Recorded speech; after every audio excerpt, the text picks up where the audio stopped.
Hablamos con Evarist Mar de Naturwalks, empresa que organiza en el Call de Girona una actividad en familia para conocer las flores y las hierbas de la Gerona judía, descubriendo a través de ellas la cocina, los remedios y las tradiciones. Hola Evarist, ¿cómo estás? Hola, buenos días. Pues muy bien, gracias por llamar.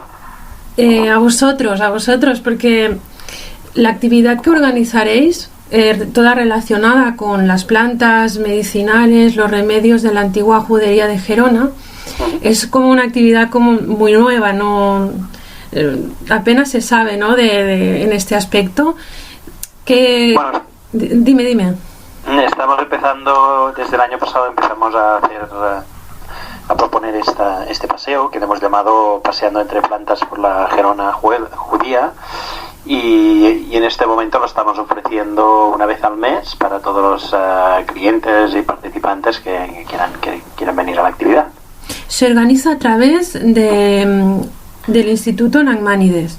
Sí, exacto. O el Museo de Historia Judío de Girona, que es lo mismo. Y se organiza, como has comentado, cada semana hasta septiembre, ¿puede ser? Lo organizamos una vez al mes, hacemos una salida abierta, pero esta actividad también se puede pedir para grupos a través del museo, el Museo del Call, que le llamamos nosotros, y se puede hacer a medida para distintos idiomas y para distintos tipos de público. ¿Y cómo habéis descubierto cuáles eran los remedios y las plantas? ¿Cómo habéis llegado hasta realizar esta actividad? Bueno, pues casi te diría que por azar.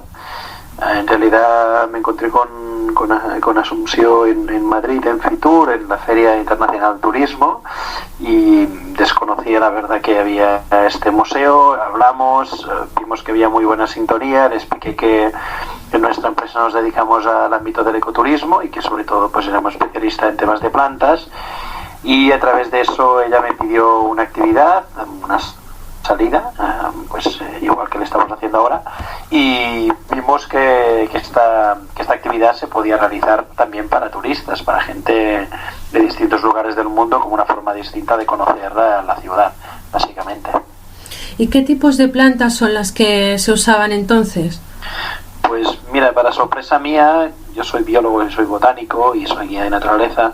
Para mi sorpresa pensaba que las plantas en la Biblia prácticamente eran una anécdota, y me he dado cuenta que no. Hay varios estudios científicos que citan casi más de 100 especies de plantas, y además hay un montón de anécdotas curiosas, como por ejemplo Linnell, el científico que inició la clasificación de todos los organismos, pues ya en el año 1900 y tanto mandó 2 personas a hacer estudios concretos sobre la Biblia y las plantas que allí se necesitaban.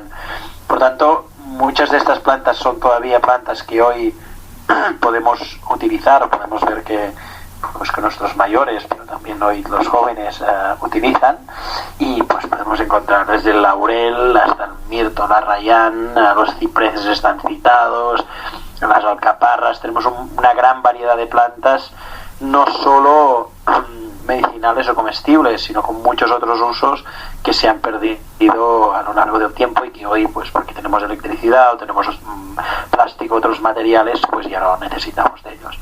¿Nos podrías decir alguna en concreto que te sea peculiar o llame la atención? Hay algunas plantas pues que quizás todo el mundo conoce de comprarlas, pero que quizás o por experiencia vemos que la gente nunca ha visto in situ, ¿no? Por ejemplo, la alcaparra es un buen ejemplo de ello.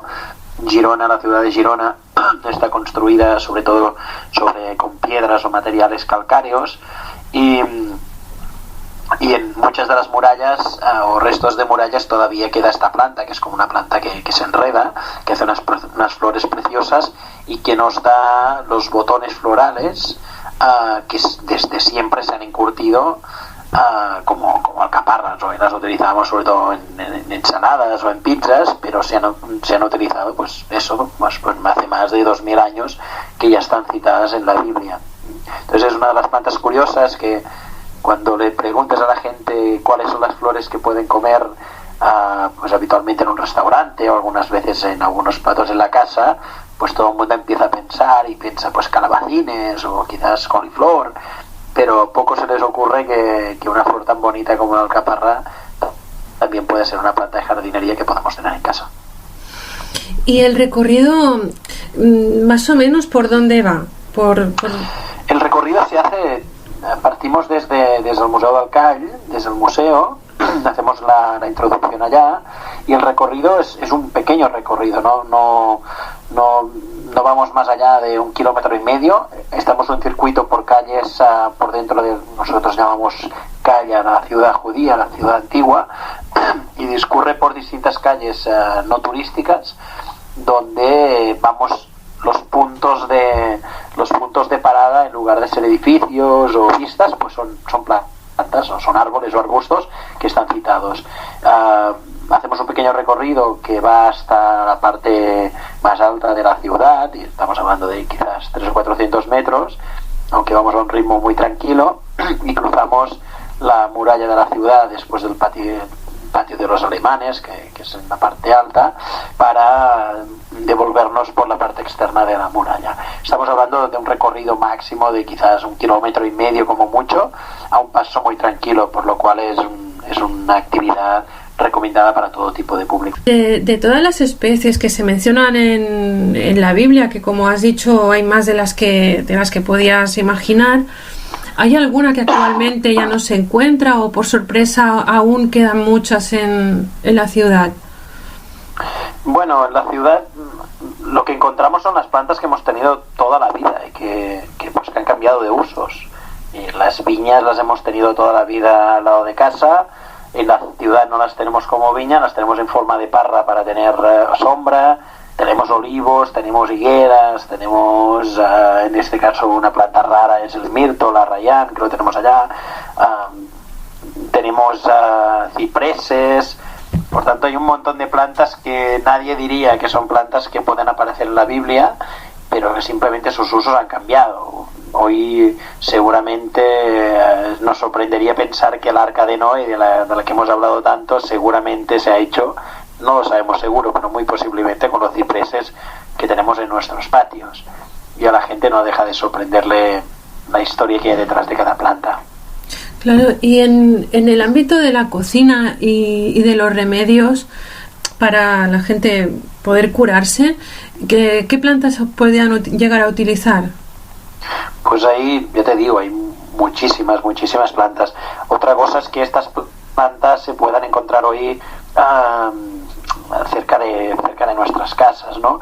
Pero tenemos que entender también que el mundo de los usos de medicinales antiguamente prácticamente dependía de las plantas. Y si yo digo que el vino o el aceite es un líquido medicinal, pues seguramente algunos casi se reirían, ¿no? Pero en cambio tanto el vino como el aceite era una forma de almacenar o de conservar sustancias medicinales por sus propiedades, porque no había neveras y no conocíamos tampoco pues la química como la entendemos hoy. Por tanto, nadie diría que el aceite o que el vino podían ser medicinas, porque eran los líquidos en los que se almacenaban algunas plantas que se dejaban macerar, y por tanto a partir de ahí las utilizábamos. El aceite de oliva ha sido siempre un buen remedio cutáneo en la piel, ¿no? Para hidratarla y para mejorar sus cualidades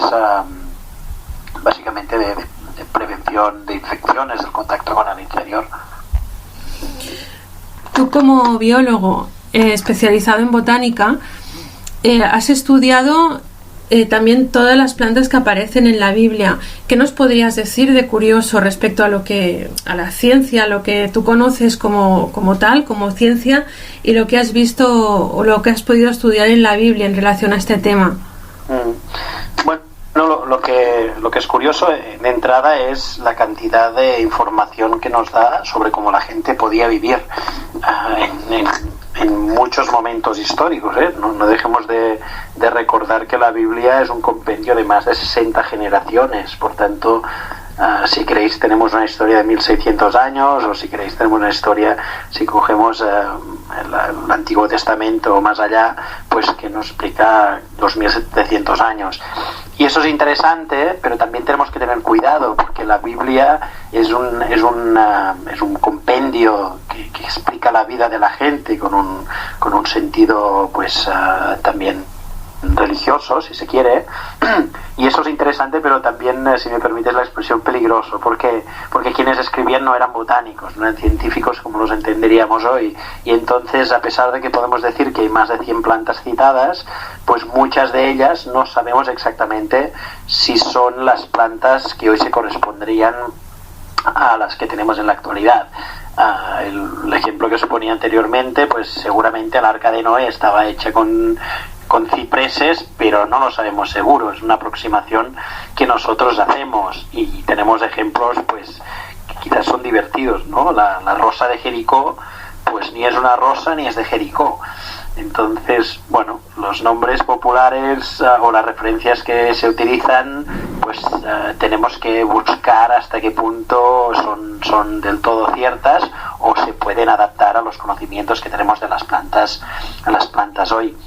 En otra dirección, pues lo que os decía, la Biblia no es un compendio científico de botánica, de las plantas, aunque aparecen muchísimas, y lo que sí que aporta además es que cada planta, por sus distintos usos, pues tenía un simbolismo para la gente que vivía en el territorio. Entonces, a cada planta se le atribuyen distintos como diría, adjetivos, ¿no? Simbolismos alrededor, y en función de lo que representaba para la gente, pues la viña significaba paz y plenitud. Pues seguramente, ¿por qué? Pues porque era una planta que era básica para la vida de la gente, que aportaba desde sombra pues hasta distintos tipos de alimento, conservar las medicinas dentro del vino, se podía dar un tipo de líquido que se podía conservar y transportar fácilmente. Entonces hay una aproximación que es interesante, son las muchas interpretaciones de las plantas más allá de su propio uso, ¿no? Y esto es relevante. Si me permites una pequeña anécdota que quizás la gente puede desconocer, pues la misma palabra Biblia viene de la ciudad fenicia de Biblos, y Biblos básicamente viene del papiro que se utilizaba allá, y el papiro no es más que el nombre de una planta que dio lugar a lo que hoy llamaríamos papel, una vez transformado de forma muy distinta a la actual, ¿no? Entonces incluso la palabra Biblia, si buscáramos la raíz más profunda, veríamos que ya está haciendo referencia a las plantas. Sí, desde luego es muy revelador, ¿no? Porque aparecen más referencias a las plantas de lo que todo el mundo pueda pensar. Uh-huh. La próxima actividad o la próxima salida que haréis será el 15 de julio, ¿puede ser? 15 de julio, según tengo aquí, 19 de agosto y 16 de septiembre, todas ellas a las 6 de la tarde en el Call de Girona, o sea, en el Museo de la Ciudad de los Judíos de la ciudad de Gerona. Evarist, te damos las gracias por darnos toda esta información y por darnos este recorrido tan peculiar alrededor del mundo de la botánica y del mundo judío. Pues muchas gracias a vosotros, y espero que algún día os pueda ver en la ciudad de Girona, enseñándoos la vida, el mundo judío y nuestra preciosa ciudad por las calles mirando plantas y flores. Seguro. Tiene que ser precioso, no lo dudamos. Muchas gracias, Evarist. Muchas gracias y hasta pronto. Hasta pronto.